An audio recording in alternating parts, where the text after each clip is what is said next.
Bienvenidos a un episodio más en estos tiempos donde nuestra soberanía nacional se encuentra tan afectada, hasta el momento diremos intimidada por ciertas personas.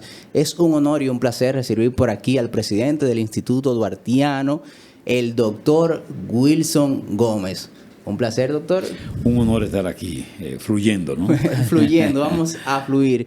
De inmediato vemos que usted está como expandiendo a diferentes provincias lo que es el Instituto Duartiano. ¿Qué es lo que está pasando actualmente con la institución? Perfecto. Bueno, el Instituto Duartiano, como se sabe, es una institución de 60 años operando desde 1964.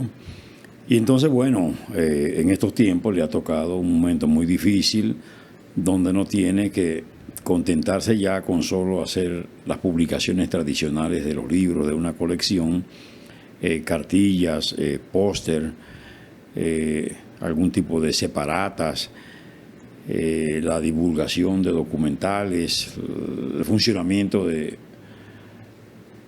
emisoras como el caso de Radio Patria, La Voz de Duarte, etcétera, sino que también tenemos que asumir la presencia en el territorio nacional con lo que son las representaciones locales, que son los centros duartianos que están establecidos en los distintos municipios y hasta distritos municipales en el país, y por supuesto en el exterior esos órganos de base se denominan filiales, y tenemos cerca de 60 centros duartianos en el país y filiales más de 20, lo que significa que son entidades que están en la base y que hacen un trabajo de difusión, un trabajo de opinión pública, un trabajo patriótico a los fines de no solo difundir la obra, el ejemplo, ¿verdad?, y la vida de Duarte, sino también asumir la defensa patria, orientar históricamente a la ciudadanía y velar porque haya realmente un comportamiento responsable por parte de los dominicanos y conciencia plena con relación a lo que significa la patria y su defensa. Bueno, que el día de hoy que estamos grabando acaba de inaugurar, de dar inicio a lo que es un brazo del instituto aquí en San José de Ocoa. Esperamos de real sea una buena representación. Pero ¿ustedes creen como instituto en las agendas? Que hay personas con agendas aquí en República Dominicana, que hay una agenda a nivel de la ONU y de demás organizaciones sobre la unificación de la isla o que los haitianos vengan para este lado, todos seamos uno? ¿Se cree en esa agenda? Bueno, mire, Duarte no en vano dijo que la fusión entre dominicanos y haitianos no era posible. El hecho de él decirlo revela que Haití no había renunciado, pese a la independencia nacional dominicana, a su despropósito de procurar la unificación de la isla. Ese fue un proyecto constitucional de Haití, y ellos ocuparon esta parte del territorio de la isla precisamente procurando establecerse e enseñorearse en todo el territorio isleño. De ahí que ese es un proyecto muy viejo y que la República Dominicana ya había estado dando de lado. Lo que no sabíamos era que eso no era solo de Haití, sino que también era un asunto que lo había asumido la comunidad internacional. Y entonces cuando nosotros nos damos cuenta es un poco tarde. Es decir, nosotros vimos que aquí se impuso la planificación familiar, y muy bien. Profamilia, antigua Asociación por Bienestar de la Familia, comenzó a trabajar muy intensamente en el país en ese programa de planificación familiar. Y realmente lograron el propósito, porque ellos en definitiva determinaron al día de hoy que la mujer dominicana esté teniendo 1 o 2 niños, y en algunos casos hay un sector femenino que no quiere tener hijos. Y entonces, bueno, eso se ha logrado en esta parte. Ese trabajo que hicieron, ¿verdad?, la ONU y sus agencias y otros de planificación familiar no lo hicieron en Haití. Y sin embargo, Haití tenía menos territorio que nosotros, con mayor densidad poblacional, es decir, con más personas residiendo en ese territorio. Y no planificaron jamás Haití, planificaron la República Dominicana. ¿Por qué? Bueno, porque todo el mundo sabe lo que significa la cantidad de pobladores cuando se comparte una isla. ¿Qué significa cuando son mucho más los que están de un lado con respecto al otro? Hay un desequilibrio. Parece que el dictador Trujillo era que estaba claro, porque Trujillo sí premiaba inclusive a la mujer que más hijos le daba a la patria.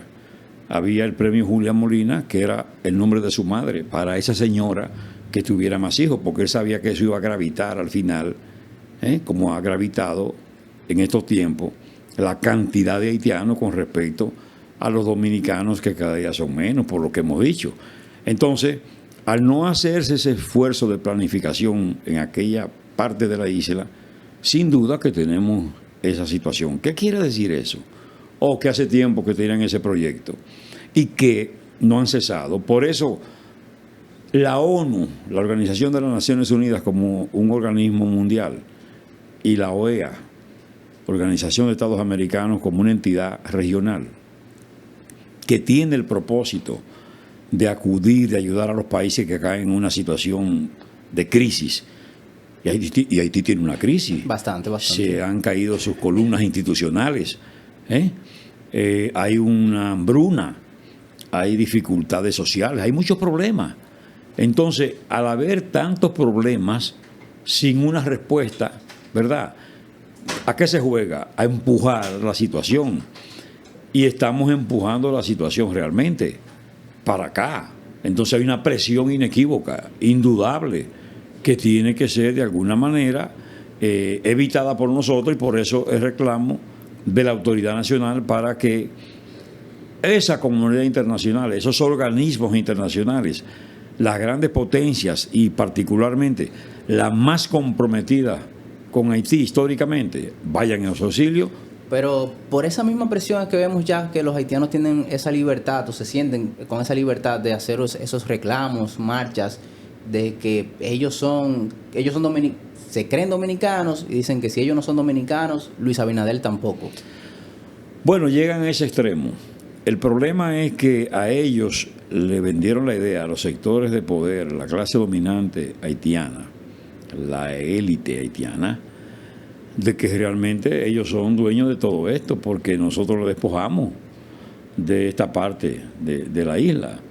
Es lo que ellos han vendido históricamente a esas generaciones y se lo han llegado a creer. Y entonces, bueno, hacen esos reclamos que son absolutamente inaceptables, porque hay una cosa que está definida. La República de Haití tiene su ámbito territorial, tiene su soberanía, tiene su autodeterminación. La República Dominicana, lo mismo. Y fíjese que el esfuerzo que se hizo durante los 22 años de ocupación, de 1822 a 1844, ¿verdad? Todo el esfuerzo fue dirigido a hacer desaparecer la dominicanidad. Y por eso se prohibió el idioma español, se cerró la universidad, no había escuelas, ¿verdad? Los dominicanos estaban obligados, como he dicho, a usar el francés para pedir las cosas en los establecimientos. Se sojuzgó inclusive al pueblo porque se le impedía poner en práctica la religión cristiana. O sea, todos esos esfuerzos fueron dirigidos, ¿verdad?, a romper con lo que era el verdadero muro de contención, que era esa diferencia en términos de la cultura, del idioma, de las costumbres, de los usos.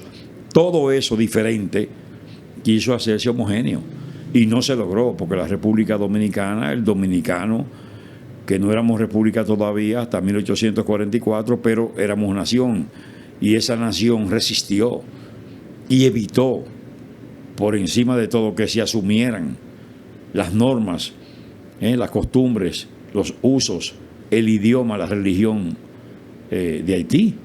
Entonces realmente nosotros como país, en definitiva, hemos resistido y resistiremos. Nosotros mantendremos por encima de todo nuestra soberanía. Señores, tenemos 180 años de independencia nacional y el pueblo dominicano, en todo momento en que se ha conculcado su libertad, inclusive por potencia, como España en su momento, Estados Unidos en su momento, el pueblo se ha levantado en armas en defensa de su soberanía. Y escríbalo, que en cualquier circunstancia este pueblo dará nuevas lecciones en la defensa de su autodeterminación, de su soberanía, de su libertad y de su independencia. ¿Considera usted que no se están tomando las medidas pertinentes para evitar llegar a ese punto de que tengamos que luchar, sino que se están dando permisos a que pasen ciertas cosas para que luego sea muy tarde y los dominicanos tengamos que tomar medidas en las manos de los civiles, digamos? Bueno, fíjese que hay un descuido histórico. No se ha sentado a la mesa la autoridad nacional a reflexionar en torno al problema y a adoptar providencias y medidas definitivas. Por fortuna, recientemente se adoptó una buena medida, que fue la de repatriar por lo menos 10.000 por semana. ¿Y eso es posible? Eso es posible. Es asunto de voluntad. Si se apoya a la Dirección General, ¿verdad?, de Migración, si se apoya como se debe, este apoyo no es un apoyo moral, es un apoyo material, logístico, económico. Sí, claro. Y entonces se apoya a las Fuerzas Armadas, se le dan los hombres que necesitan migración, los medios de transporte, los recursos necesarios, por supuesto, siempre respetando el debido proceso, ¿verdad?, la dignidad humana.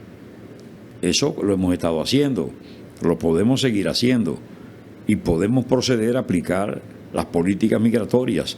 Es que las leyes migratorias constituyen una expresión de la soberanía de cada pueblo, de cada país, y por eso es que en ese tema de la decisión respecto de la migración no se admite la intervención de terceros, mucho menos extranjeros. Es decir, corresponde al país, al pueblo dominicano, que es el que ejerce la soberanía, lo dice la Constitución, la soberanía reside en el pueblo. Y entonces los gobiernos administran el Estado.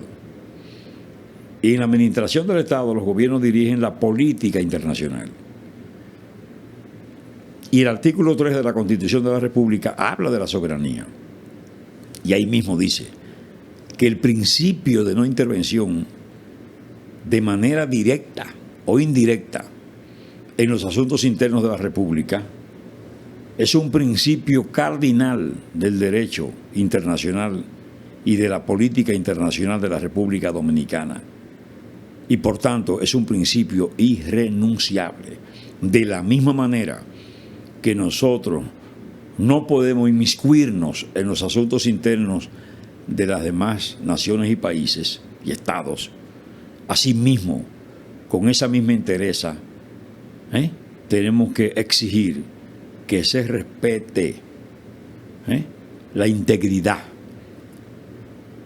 relativa a la soberanía de nuestro país, y no podemos permitir injerencia de nadie. Es un atrevimiento de esos haitianos que se atrevieron a emplazar al presidente de la República, cuando ellos saben muy bien que, si bien es cierto que el presidente de la República proviene de familias libanesas, no es menos cierto que residieron legalmente en la República, y que si un haitiano está residiendo legalmente en la República y procrea, esa criatura tiene derecho a la nacionalidad. El problema es el ilegal, el indocumentado, que, como dice la Suprema Corte de Justicia, de una situación de ilegalidad no puede nacer derecho.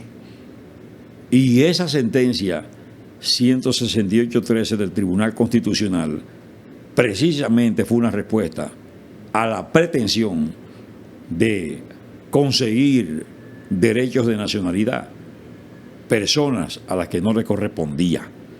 Y esa fue una defensa a la soberanía y una defensa al registro civil dominicano, que es donde se fragua, donde se arma la nacionalidad dominicana. Hace poco ha estado por los lados de la frontera. Sí, estuvimos recientemente en frontera. ¿Funciona realmente el trabajo que se está haciendo? Bueno, hemos visto que se está haciendo el trabajo. Ahora, nosotros dijimos, tan pronto se adoptó esta medida, que el Instituto Duartiano se constituía en una entidad veedora, observadora de ese proceso, y que de manera sorpresiva íbamos a instalarnos en distintos puntos de frontera para contabilizar a ver si ciertamente en el tiempo se mantenía la medida con la proporción establecida. De manera que nosotros tenemos ese deber de fiscalización, de vigilancia. ¿Por qué? Porque hay que cumplir lo prometido.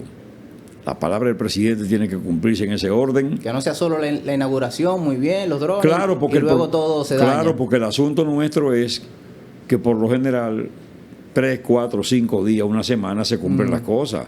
Ya la segunda semana no se está haciendo lo que se comenzó a hacer. En este caso, nosotros entendemos que tiene que haber un proceso ininterrumpido de cumplimiento de esa decisión hasta que se controle debidamente el flujo de una inmigración ilegal e indocumentada que está afectando a la República, y que esa afectación se expresa en la cantidad de parturientas que están en esa labor de parto en la República Dominicana. Pero nosotros fuimos recientemente a Dajabón, de eso hace algunos 10 días, y entonces los médicos del hospital Ramón Matías Mella de Dajabón, ¿qué nos dicen?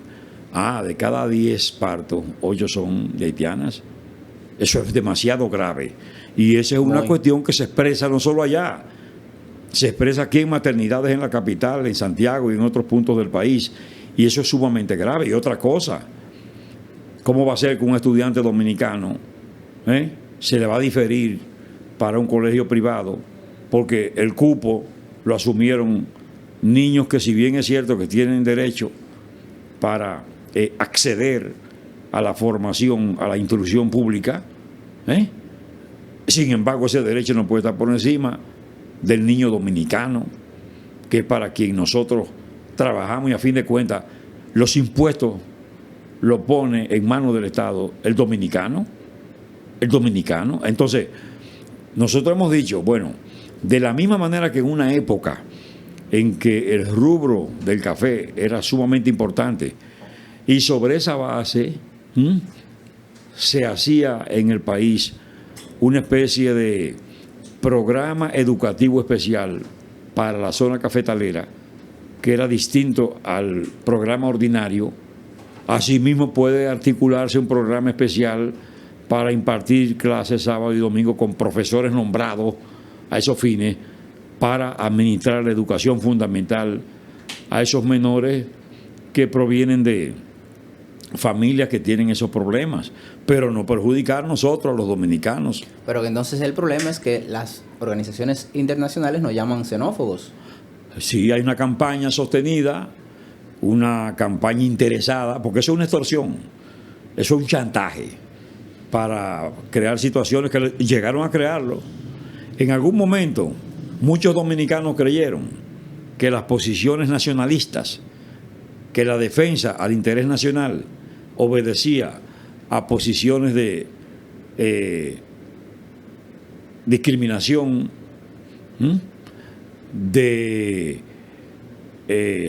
xenofobia, de racismo, porque nos decían hasta que éramos partidarios de un apartheid, y que éramos también impulsores de alguna manera de la apatridia, cuando es mentira, porque no puede haber apatridia entre dominicanos y haitianos. ¿Por qué? Bueno, porque la Constitución haitiana establece que no importa dónde nazca, ¿entiende?, un hijo de haitiano, su nacionalidad al nacer es haitiana. Lo dice su Constitución. Lo dice su Constitución. Entonces, el apátrida es el que nace sin patria, ¿verdad?, sin una nacionalidad. En el caso de Haití eso no es dable. En consecuencia, todo es una mentira, y nosotros tenemos que seguir defendiéndonos. ¿Por qué? Y el presidente, yo creo que interpretó muy bien. No fue casual, y no fue porque él quiso que adoptó la providencia, la medida. Es que él viene ya dándose cuenta de el chantaje que hay, esto como quiera, cediendo a nosotros. Y le voy a decir, ningún país ninguna nación, ningún Estado, ningún pueblo ha aportado más a favor del pueblo haitiano en todas circunstancias En todas, sí. que la República Dominicana. Entonces, ¿de qué hablamos? Del país que más apoya a ese otro sin agradecimiento. Porque otra cosa, usted nunca va a oír de una autoridad haitiana el reconocimiento a la República Dominicana. Y en esa misma línea, en esa tesitura, están esos organismos internacionales. Todo el tiempo contra la República Dominicana, todo el tiempo, permanentemente. ¿Cree que la postura que hemos tomado como República Dominicana ha sido firme contra esos mismos organismos? Bueno, no siempre. La posición la tenemos algunos sectores, pero todavía hoy, a nivel de Estado, no ha habido esa energía. Y nosotros siempre decimos, hay que irse al pensamiento duartiano, que Duarte dice, el gobierno debe mostrarse justo y enérgico. De lo contrario, no tendremos ni patria, ni libertad y en consecuencia ni independencia nacional. Eso significa que la postura tiene que ser de firmeza y la autoridad dominicana tiene que aprender a hablarle de pie y de frente a esos organismos internacionales. ¿Tipo Bukele? Mire, yo diría que tipo Juan Pablo Duarte. Excelente. Pero Juan Pablo Duarte. hablando de otro tema que tiene que ver también con nuestra soberanía, nuestra patria, es que estamos inmersos ahora en lo que es una reforma constitucional, aparte de las demás reformas. ¿Cómo usted ve realmente, tenemos las condiciones, están realmente los requisitos para que se lleve a cabo una reforma constitucional o es un simple deseo y anhelo de nuestro presidente? Mire, yo fui 9 años juez del Tribunal Constitucional y cuando se produjo la reforma de 2015 yo hice un voto salvado porque no tenía alternativa, había que aprobarlo porque no había argumento para un voto disidente, tenía que ser un voto salvado. En el voto salvado uno que concurre con la aprobación porque no tiene alternativa, sin embargo dice el por qué no debió ser, por qué no debió ser. Entonces yo decía, pero ¿para qué vamos a modificar la Constitución de la República si no había un fundamento, como tampoco lo hay ahora? Es decir, una razón de extrema necesidad para modificar el texto constitucional. Porque el Ministerio Público está debidamente blindado, está protegido, tanto así que fíjese que la Procuradora Fiscal del Distrito Nacional, Rosalba Ramos, Sí. no es de la simpatía del gobierno. Y ellos han querido sacarla y no han podido. Es más, acaban de reconfirmarla por un periodo más. ¿Qué significa eso? Independencia, autonomía, soberanía dentro de la función y el ejercicio. Hasta ahí se ve claramente que está protegido el Ministerio Público. Sí, lo que se dice es que es la parte del procurador. No, hombre, no, es que a fin de cuentas... Pero si lo cambian, otras No. personas dicen que es lo mismo. Es que en todos los países, en la mayoría de los países del mundo, incluyendo Estados Unidos, Francia, etcétera, el procurador lo escoge el presidente de la República. Porque es lógico, porque el procurador tiene que trazar las líneas y las políticas, ¿verdad?, con respecto a la criminalidad y al crimen y al delito. O sea, ese es el funcionario que está llamado a aplicar esas políticas. ¿Y a quién tiene que obedecer? A la línea del Estado. ¿Y quién administra el Estado? El presidente de la República. Es que aquí no podemos dar vuelta. Aquí no podemos dar vuelta, señores. Aquí lo que hay que procurar es que la gente sea íntegra, que el funcionario esté comprometido con el país, que obedezca a lineamientos que respondan al interés supremo de la nación. Más nada. Otro tema, otra de los argumentos es la disminución del Congreso, de que la representación sea menos. Sí, pero están poniendo más. Menos con la elección popular y más con la elección de 2 o 3. ¿Entiende? Estamos en lo mismo. Mire, hay que pagar el precio de la vida democrática. Y no es así. Porque yo no sé qué ganamos con eso.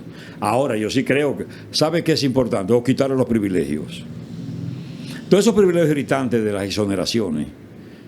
Y yo hablo con moral porque yo no acepté la exoneración como juez del Tribunal Constitucional, nunca la acepté. Ni tampoco salarios adicionales por rendimiento. Eso hay que quitarlo todo eso. Y que tributen, porque la Constitución de la República establece la tributación como un deber. Y si usted gana más como ganan ellos, deben pagar más de tributo. No, eso nos lo dejan a la clase media. Entonces ellos no pagan tributo y los otros sí. Esas son las cosas que hay que resolver. Aquí hay que ser honesto y sincero con estos El que no puede. Exactamente. Entonces, pero eso pasa a otro nivel. Pasa con muchos sectores que están exentos de pago y de tributo. Entonces, así no puede ser. Eso no es justicia. Ya ahí nos fuimos a reforma tributaria, que también viene por ahí. Exactamente. Pero fíjate una cosa. A propósito de esa reforma, yo digo lo siguiente: ¿ha hecho el Estado el esfuerzo necesario para recaudar fondos sin necesidad de irse a agravar más a la población? Porque yo le voy a decir una cosa: duplicar la aquí nómina, no se está aplicando multa, aquí no se está aplicando multa a los violadores de los semáforos, que son muchos, de las leyes de tránsito, de las leyes municipales, a los individuos que andan por ahí arrojando basura a la vía pública, a los individuos que andan por ahí de alguna manera turbando el orden público. Se le está aplicando multa a toda esta gente que ocupa las aceras, a estos comerciantes que tienen establecimientos más allá del ámbito geográfico de sus comercios, que se van a las aceras, a las calles, a las vías. Aquí yo le voy a decir una cosa: los médicos, por ejemplo, no reciben pago con tarjeta de crédito ni con cheque efectivo. ¿Para qué? Para eludir el pago y el tributo. La tributación. Entonces, pero eso lo saben las autoridades. ¿Han hecho ellos al respecto algo? No. Y así muchos sectores.